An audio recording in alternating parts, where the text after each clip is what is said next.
Listen to me. Present, present. داوود ابراهیمی. ساند رکورد. مسعود زرگوش تنها.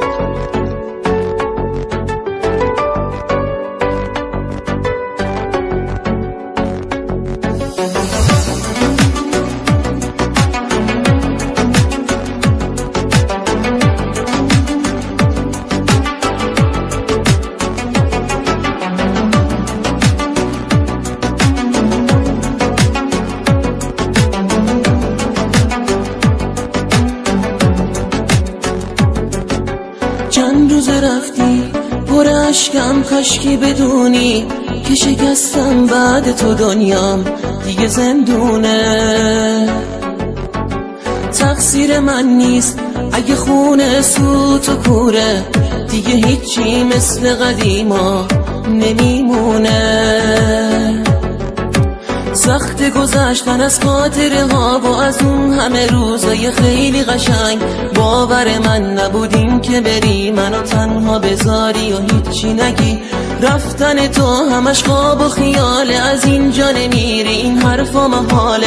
هرچی بخوای دیگه همون میشم، فقط بگو میمونی پیشم.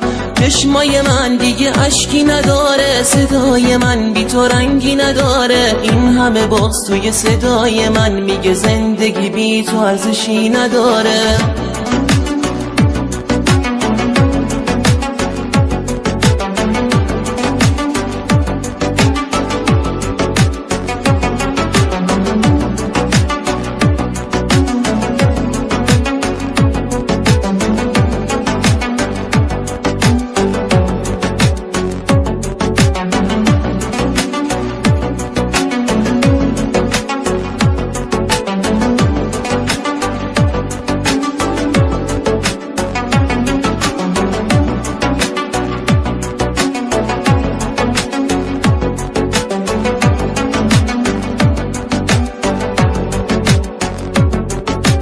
بس میدونم یه دروغه، پاشو که قلبم نمیکوبه. دوری تا وجودم رو میسوزونه.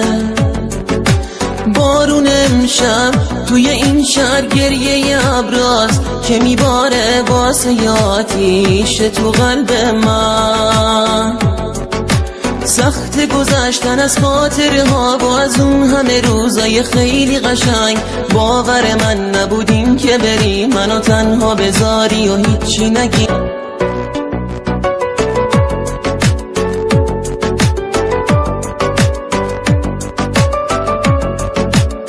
Arrangement by